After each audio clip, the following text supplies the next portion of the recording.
Hello guys, কেমন আছো তোমরা সবাই? আশা করি খুব ভালো আছো। আজ মা সকালে উঠেই রান্নার দিকে আগে ঢুকে পড়েছে। বাবার জন্য 9টার মধ্যেই রান্না কমপ্লিট করে ফেলেছে, কারণ আজকে আমরা যাব দিদাকে দেখতে। শরীরটা আজকাল আর ভালো থাকে না, বয়সটাও অনেকটা বেড়েছে, আমরা গেলে মনটা ভালো হয় আর কি। মা বানিয়েছিল শাক পোস্ত, একটুখানি পোস্ত বাটা রেখে দিয়েছিল আমার জন্যে। যখনই পোস্ত বানাই আমার জন্য একটু পোস্ত বাটা রেখে দেয়, বেশ ভালো লাগে আমার খেতে তাই। তারপর মা স্নান করে পুজো কমপ্লিট করে নিল। আমাদের এখানে খুব একটা ঠান্ডা পড়েনি, তবে ভোর আর সন্ধ্যের দিকে অল্প একটু ঠান্ডা লাগছে। অনেকটা পথ যেতে হবে দিদাকে দেখতে, তাই মা বলল শীতের কাপড়গুলো একটু বার করে নে। আমি সেগুলোই ডিভান থেকে বার করে নিচ্ছিলাম। তারপরে মা আজকে ব্রেকফাস্ট কিছুই বানায়নি বলে বলল একটু করে গরম ভাত আর পোস্তটাই খেয়ে নে। আমরা খাওয়া কমপ্লিট করে চলে গেলাম রেডি হতে। এই সুইট শার্টটা আমি অনেকদিন আগে অনলাইন থেকে কিনেছিলাম, কিন্তু পরা হয়ে ওঠেনি।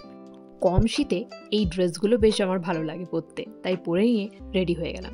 তারপরে বেরাবো, ঠিক সেই সময় চলে এলো পার্সেল কয়েকটা, সেগুলোকে আবার রাখতে ঢুকলাম। তারপরে আমি চলে যাচ্ছি দিদার বাড়ি।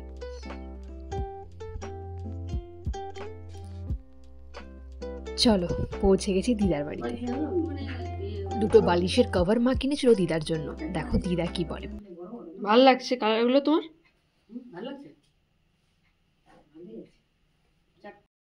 দিদা ঠিক মতো চলতে পারে না, কিন্তু ওই যে আমি বলেছিলাম 5 পাতার লাল জবা ফুলটা আমাকে দেবে, আমি মাথায় লাগাবো, সেই মতো খুঁজতে বেরিয়ে গেছে নিজের বাগানে কোথায় ওই জবা ফুলটা ফুটে আছে, চল তোকে দেব।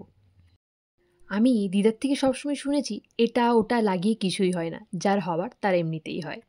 আমার দাদু আর নেই, দিদার মুখেই জানতে পারলাম দাদুও নাকি জবা ফুল মাথায় লাগাতো।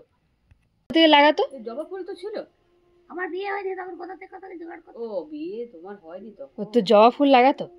জবা ফুল পাতা বেটে করে মাথায় লাগাতো বাবা। তারপর তো টাকি পড়ে গেল, যার টা খাওয়া আছে এমনিতেও হবে হাজার কর্ম। শুনলে তো, দিদার মনে হয় যার হওয়ার এমনি হবে, না হলে না। দিদার সত্যি অনেক সুন্দর চুলও ছিল, তা দেখেই নাকি দাদুর পছন্দ হয়েছিল। আসলে জানো তো, তখনকার দিনে এত ভেজাল খাবার দাবার ছিল না, এত পলিউশন ছিল না, তাই অত না যত্ন করলেও চলে যেত। দিদার কথা শুনলাম ঠিকই, তবে আমার মনে হয় আজকের ডেটে একটু হলেও কেয়ার করা নিজের প্রতি দরকার, না হলে কিন্তু খুব একটা ভালো চুল স্কিন থাকবে না। তোমাদের কি মনে হয় অবশ্যই কমেন্ট করে জানিও। দিদাকে প্রায়ই একা থাকতে হয় বাড়িতে, মামারা নিজেদের কাজের জন্যে বাইরে থাকে। তখন সঙ্গী হয় দিদার এই গাছগুলোই। দিদার গাছ লাগাতে খুবই ভালো লাগে, এমনকি আমার দাদুরও খুব পছন্দের ছিল এই গাছগুলো। এই বাগানে একটা সুন্দর তুলসী মঞ্চ বানিয়েছে, প্রতিদিন দিদা এখানে পুজোও করে। বিভিন্ন সিজনে যা যা সবজি হয় দিদাই নিজের বাগানে লাগিয়ে থাকে, যেমন ধরো পাট শাক, তারপরে কখনো ধনে পাতা, ফুলকপি, গাঁদা ফুল থেকে শুরু করে নানান রকমের ফুলের গাছ লাগিয়ে থাকে। এই যে এই জায়গাটা মায়ের হলো ফেভারিট জায়গা, শীত হোক আর গ্রীষ্ম হোক, যখনই মা এখানে আসে তখনই পেয়ারা তুলবেই। মায়ের নাকি এইরকম গাছ থেকে তুলে পেয়ারা খেতে খুব ভালো লাগে, তাই এখান থেকে পেয়ারা কয়েকটা তুলে নিচ্ছে বাড়ি নিয়ে যাবে বলে। আমরা একই শহরে থাকলেও আমাদের নিজেদের কাজের জন্য দিদার বাড়িতে খুব একটা যাওয়া হয় না, তাই যখনই যাওয়া হয় গল্পের মায়ের আর দিদার শেষ থাকে না। গল্প করতে করতে মা সবজিগুলো কেটে রান্না বসিয়ে দিয়েছিল। তারপর আমাদেরকে চটপট আসতেও হবে, আমার কয়েকটা কাজ ছিল, তাই বেরিয়ে পড়লাম ঘরের উদ্দেশ্যে। তুমি তো আসতে আরো নামিয়ে আসবো। বয়স হতে হতে মানুষ কেমন বাচ্চার মতন বিহেভ করে, তাই না?